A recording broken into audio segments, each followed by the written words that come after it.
I'm Nick Westergaard, and this is On Brand, helping you tell your story. My guest this week is Nicole Johnston. As with everything in life, it's a skill. It doesn't matter if it is making the perfect souffle or responding to sexism. It's a skill, and you have to know how to do it. And the problem is women are willing to beat themselves up because they haven't learned that skill and are very willing to say, oh, well, I just can't do that. They're willing to denigrate themselves versus recognizing there's a skill that's needed. Nicole Johnston is a powerhouse global sales and marketing executive turned transformational coach. She's led billion-dollar brands at Procter Gamble, Hershey, Kimberly-Clark, and Newell Brands, driving growth across both traditional and digital channels. But Nicole's true passion is people. After years of leading high-performing teams, she made a bold pivot, founding innatePOWER to help women overcome career challenges and thrive. She's now bringing that mission to the page with her new book, Taboo Topics, Things Women Should Talk About But Don't. A certified executive and leadership coach, Nicole is a champion of compassionate leadership, a proud University of Iowa Hawkeye, and yes, a devoted cat lover. My interview with Nicole Johnston is coming right up. But first... Brace the rudders! Raise the sails! Raise the sails! Captain, an unidentified ship is approaching. Over. Roger. Wait, is that an enterprise sales solution? Reach sales professionals, not professional sailors. With LinkedIn ads, you can target the right people by industry, job title, and more to reach the professionals who are more likely to find your ad relevant. Plus, with 1 billion members on LinkedIn, that means you'll have access to 130 million decision makers and 10 million C-level executives. That's a lot of millions of the right people. Get started today and see how you can reach the right buyers with LinkedIn's enhanced targeting tools. We'll even give you a $100 credit on your next campaign. Go to linkedin.com/MPN to claim your credit. That's linkedin.com/MPN. linkedin.com/MPN. Terms and conditions apply. Quick question. How confident are you that your content actually connects in every market? If you're guessing, it might be time to check out Phrase. Phrase is the industry-leading AI localization platform that helps you deliver content in multiple languages without losing your tone, your message, or your mind. It automates the manual work, slashes review time, and gives you real data on what's working where. Brands like Uber and Zendesk trust Phrase to scale their content across the globe and get it right every time. If you're serious about reaching more people and driving better results internationally, head over to phrase.com/MPN and take a look. That's phrase.com/MPN. Nicole Johnston, welcome to On Brand. Thank you so much, Nick. You know, we talked about in the bio there your work and making that transition now from both the executive side to the coaching side, and now on the author side of things as well. So what was it that, with all of the different plates that you have spinning, told you that it is time, there needs to be this book with a title that I love, Taboo Topics? It really came from many conversations that I've had. When I talk to people, let's just say I have an amazing ability to retain a lot of crazy, worthless, random information. And when I talk to people, they kept telling me, gosh, you should just write a book. And through my coaching business, there were things that I was saying repeatedly to clients. And yet again, gosh, you should put that in a book. So I finally took the advice from a lot of different people and I sat down and wrote it. I love that. So the subtitle is Things Women Talk About But Don't. Mm-hmm. So I am intrigued. What are a few of those things, and what's holding us back from talking about them? Well, let's start with one example, like in finance. If you think about personal finances, what a lot of people don't realize is that Gen X, our current generation, was the first generation ever to have complete financial autonomy for women. You could get your own bank account. You could get your own credit. None of this was predicated on having a man sign for you. By law, that was your right. That did not come into law until 1974. that all of this was available for women. So a lot of our mothers and grandmothers didn't really talk about finances because they couldn't, because they didn't have access to it. So it's not, knowledge that gets passed down, like how to make the perfect cookie or whatever, because they just didn't have access to it. So part of it is just lack of knowing and lack of access in certain circles, like in finance. But then other things they're very shame rooted, because you don't want to talk about if someone is being sexist to you. You don't want to talk about that bad experience that you had in college because you went in the wrong place and then you ended up being hurt by it. So it's rooted in shame, and we don't address it, which perpetuates those happening again and again. So whether it's lack of access or just being uncomfortable about it or whatever else, we just don't have the conversations that we should. And by not having that, we make women learn it every year again and again versus just sharing the knowledge broadly. That's so important. And I think, just anecdotally, that's the one that, no matter how many times I hear you talking about all these, I'm going to put fun in air quotes because I'm not sure how fun it is, the fun facts. But women and bank accounts, that's the one that no matter how many times I hear it, it doesn't make it all the way in, because that is so mind-boggling. And your answer there on being rooted in shame, I think, is a big part of that, and helping to understand that is key as well. So you've worked for some of the most iconic companies in the world. How did your experience as a woman in leadership shape the themes in the book? I have had the privilege of being in the room where it happens quite a bit in my past. And the irony of some of those discussions has not been lost on me. Like, I will give you the example of when I was working in Switzerland, I was living there, and we were having a sales meeting, all sales leader for the 100 countries that we covered. And in this entire room, there was 2 women, the assistant and me. And so they're doing a discussion about diversity, and, jokes were being joked and things were being said. And then at the end of it, my boss stands up and he literally picks up flowers off the front table and walks over to me and says, "I just realized you're my only woman leader here." And I said, "Yeah." And he said, "I got to do better." And I said, "Yeah, you do." But we're literally in a room talking about diversity, equity, and inclusion, especially on the fact that we need to advance women. And none of the men had paid attention to that fact that there was not a single woman in the room other than me. Wow. Yeah. That is, again, it's one of those things that can literally, for folks in the room, be staring them in the face, and yet is somehow still surprising as well. But I guess the moral of the story is that it was noticed. And I mean, I think that's a great example. It seems very in line with the book as well, with Taboo Topics, because it can also be scary to have someone realize that in your presence as the only woman in the room, and then, kind of acknowledge that and say, "I've got to do better." And your candidness in answering, "Yeah." So that ties right into, the themes of the book about honesty, empathy, edge, in relating exactly back to that story. What's the balance of being bold, and is there a too bold when tackling some of these topics? I think it comes in, as with everything in life, it's a skill. It doesn't matter if it is making the perfect souffle or responding to sexism. It's a skill, and you have to know how to do it.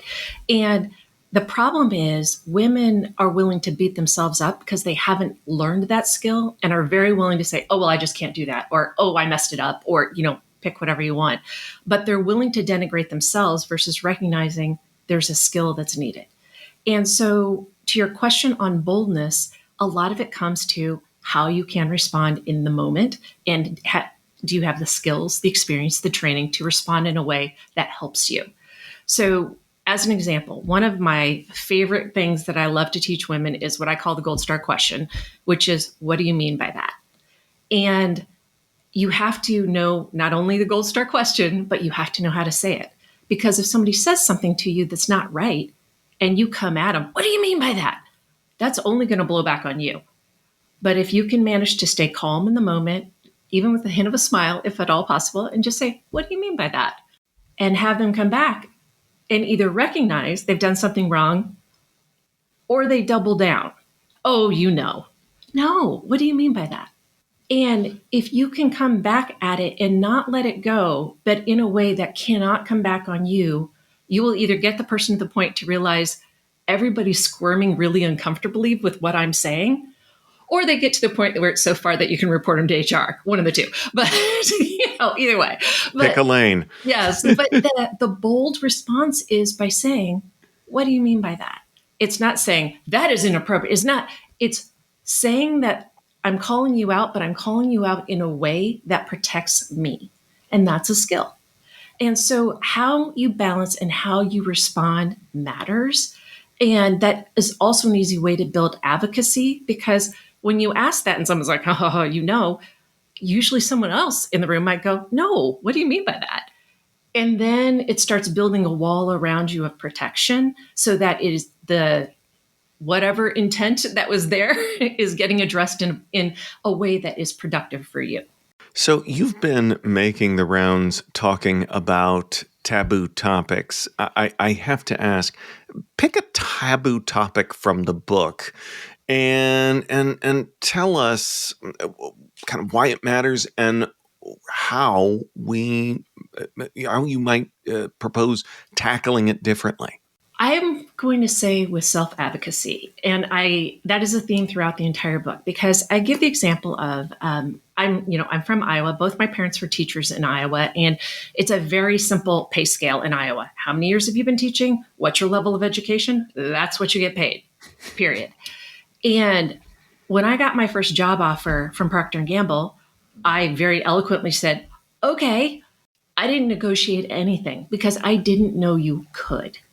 And throughout my entire career, I've had so many women accept less than, whether it was the salary, the title, the role, the scope, the whatever, because they don't know that they can and should ask for more. And I've literally hired people where they've told me, oh, well, I hope that in this role I can make $65,000. No, I'm going to pay you $80,000 because that's what you're worth. But I know you didn't ask for it because you didn't know to, but I know what you're going to bring, and that's what you should get. And I love being in the position where I can do that for others, but we need to learn to do it for ourselves. And that's when you're talking to other people about an opportunity, about a change. Figure out what is potential, what is out there, what you should be asking for, because too often we're willing to accept less than, and that keeps us playing small. On Brand, we'll be right back after this.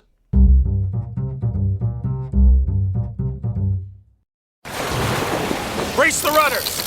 Raise the sails! Raise the sails! Captain, an unidentified ship is approaching. Over. Roger. Wait, is that an enterprise sales solution? Reach sales professionals, not professional sailors. With LinkedIn ads, you can target the right people by industry, job title, and more to reach the professionals who are more likely to find your ad relevant. Plus, with 1 billion members on LinkedIn, that means you'll have access to 130 million decision makers and 10 million C-level executives. That's a lot of millions of the right people. Get started today and see how you can reach the right buyers with LinkedIn's enhanced targeting tools. We'll even give you a $100 credit on your next campaign. Go to linkedin.com/MPN to claim your credit. That's linkedin.com/MPN. linkedin.com/MPN. Terms and conditions apply. Why does the United States pay higher drug prices than other countries? Because America's the only country in the world where 340B hospitals mark up drug prices and PBM middlemen charge billions in hidden fees. Meanwhile, Americans subsidize the research and development for new cures. Other countries benefit, but don't pay their fair share. Crack down on the middlemen. End the free riding. Lower drug prices. Go to balancethescales.org to learn more. Paid for by Pharma. Now, back to the show. So I have to ask, you mentioned being from Iowa. I'm also a lifelong Iowan. And, uncoupling from the gender discussion, there's this thing that we're sort of known for and sometimes very proud of, this idea of like Iowa nice. And I always feel like I have to preface this with, I'm not saying that we need to be Iowa mean, but I sometimes think in professional settings that it's that idea, that baggage of Iowa. And I know Minnesota nice is apparently a thing too. Yeah. But the whole kind of mindset can lock you in and keep you from a lot of what you're talking about. And we immediately think that self-advocacy is mean, is something that's not done. And it's some weird regional baggage, I feel like. Well, and I think there's two levels to it, because there's the very hardworking Midwestern ethos coupled with the Iowa nice, which says, oh, they'll know. I don't have to say anything. Because it'll speak for itself, right? Yeah. No, it won't. You absolutely need to take credit for your work, for your team's work, for the problems you've solved, for the sales you've made, because assuming that people will know is what limits you. And it limits women especially. And so one of the things that I tell everybody to do who I coach is that you need to have a file on your computer that's your Attagirl or your Attaboy folder. And in that folder, you take the recap of the project, the really nice note you got from a customer, or that, hey, way to go from your boss. Throw them in that folder so that when it comes time for your performance review, you don't have the, oh God, I got to do my performance review reaction that most people have. And instead, you can go to your Attagirl folder and be like, oh yeah, I did a lot of great stuff this year. Let me write that up.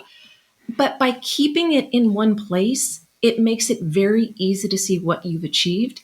And it helps you recognize that you need to get credit for it. And you need to be doing that more consistently.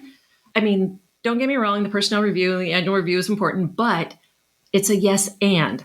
Do it there and have the other conversations and ask for that recognition and make sure your boss knows all the great stuff you're doing. Because the, again, hardworking ethos combined with the, oh, I'm sure they'll know, doesn't reward you as it should. You have to advocate for yourself and say what you've been doing. So create your Attagirl or Attaboy folder, and it makes it much easier.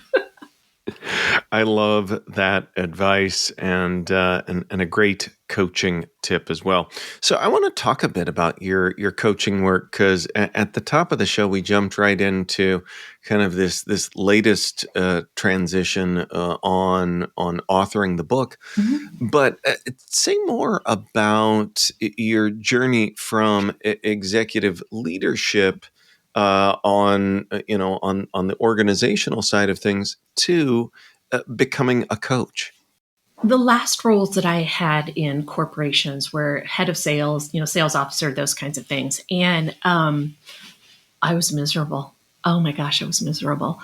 My husband was miserable. Probably everyone around me was miserable. If cats can be miserable, they were miserable. Because while I absolutely love developing people, if I had to sit in one more meeting where I had to say, you said you were going to take 1,000 floor stands, but you only took 980, why? I was probably going to remove my head. I was just miserable. And my husband said to me, he's like, you can quit, right? And I was like, what? That's crazy talk, whatever. And I went back to being miserable. And so my husband finally pointed out to me, he said, you don't like what you're doing. Why are you spending all this time, effort, energy, emotion, everything in that space? And so I sat back and I realized what I hate about sales is the numbers and the selling and the following up and all, but what I love is the people. So what can I do that focuses on the people? And so that's why I left corporate, so I could become an executive coach, because that takes me into what I love, which is helping people thrive without having to count floor stands. Yes, no floor stand counting required. So with innate power, talk a little bit about kind of the focus of your coaching practice. The focus is really on women who are ready to make career transitions. And I'm not when I say career transition, that doesn't mean like you're going from paid to nonprofit or something like that. I mean, well, that can be it, but a lot of times it's what you're talking about in organizational scope. So someone who's going from having a person or two reporting to them to having a team, or someone who's going from a team to having a group, maybe from a group to an organization, or organization to a function, because every one of those comes with transitions and different knowledge that you need to have. And I firmly believe that it is a hot mess every time someone starts managing people, because they don't know what to do. Because again, it's a skill and you have to learn. And how you manage a person is very different than how you manage 1,000 people. And you have to build the skills and knowledge to do it. So I work with women who are looking to transition and be able to build those skills. It can also, though, be industry transitions, and it can be figuring out how to set themselves up for success. But it's having been in the room where it happens and having been in the conversations where there's the personnel reviews and the discussions and what she's missing and what we need to, I know what's being said, and I want to help them fast prototype through that so that they can get what is being said about them to help serve them and get them where they want to go. You also talk a lot about, and even have already in the interview, talking about compassionate leadership. Mm-hmm. I wonder if you could kind of define what's a very big topic, and it's one that I feel like is one of those that is easy to maybe nod along with and say, yeah, yes, that's important. But how do I actually go practice that? So what does it mean to you? And if someone's listening and thinks, I need to integrate more of that into my work, mm-hmm. What does that look like? Compassionate leadership is not easy, because a lot of people mistake compassion for niceness. And compassionate leadership is not nice, but it is kind. And let me dig into that a little bit so you see what I'm saying. I once had a woman who worked for me who was brilliant. Oh my gosh, she was so good, so amazing, so smart. She also did not have the best hygiene. And in every discussion about her, people would talk about her hygiene. And I would stop and say, all right, guys, I got it, but let's look at the work. Let's look at the work. And I realized that no matter how often I tried to redirect it, there was this overarching thing that was still attached to her. So being nice would have been saying, come on, guys, move on, and just kind of letting it go. Being kind was pulling her into a room and talking to her and letting her know what was being said about her. And that she had 100% the power to change it, but you can't change it if you don't know. So being nice would have just been, oh, come on, move on. But being kind was bringing that person into the issue so that they can solve it. And I find too often as leaders, it is very easy to be nice. You don't want to have the hard feedback. You don't want to have that challenging discussion. You don't want to tell them the really, really reason why you didn't get X was because of whatever. Because you want to be nice, you want to be liked. And compassionate leadership is about kindness and authenticity. All of that ladders to trust. Because if you're not being authentic and if you're not being real, it doesn't matter what you say, they're not going to trust you. So to be a truly effective leader, you have to have that authenticity and kindness that shows you really value the people that are in your circle and around you, and you truly want what is best for them. And that is a very different thing than being nice. Wow. I think that was a powerful answer. And at the beginning, I thought, boy, I'm just asking her to define compassionate leadership. I feel like that's kind of a cop-out question, but you knocked it out of the park in a way that I think really ties together a lot of what we've been talking about, of almost the dangers of niceness, but leading yourself and others through some of these taboo topics as well. So what could seem like a taboo topic is my one gotcha question of the podcast here, and that is for a brand that has made you smile recently, Nicole. Well, as a dedicated Hawkeye, you know, of course, that I'm going to follow one of our biggest stars in Caitlin in the Indiana Fever. And I had a big smile on my face when they announced the Fever Network, where they are taking their own content and really trying to do more with it, because their social media team is on point, and they are recognizing that they are letting one of their biggest assets be controlled by other people, and they're bringing it back in house. And I'm so excited to see what they're going to do with it. I was really intrigued by that. That is really that's a great example, and so much great content being created around the WNBA right now, and it's fun to be at the forefront of that. Absolutely. Nicole, where can folks go to learn more about who you are and what you do? Well, you can go to my website, which is www.innate-power.com. So I'll spell that, www.innate-power.com. And that tells you all the information about me. And you can also go to Amazon or Lantern Audio to find my book. And it's available in hard copy, Kindle, or on Audible or audiobooks. Awesome. Well, we will link up to all of that in our show notes, which folks can find at onbrandpodcast.com. Nicole Johnston, thanks for being on brand with us. Thank you so much, Nick. Have a great week. On Brand is part of the Marketing Podcast Network. If you like what you're hearing, if we've made you smile, you can always listen free on Spotify, Apple Podcasts, or whatever your favorite platform may be. And please take a moment and rate and review the podcast to help others find the show. Until next week, I'm Nick Westergaard, and I'll see you on the internet.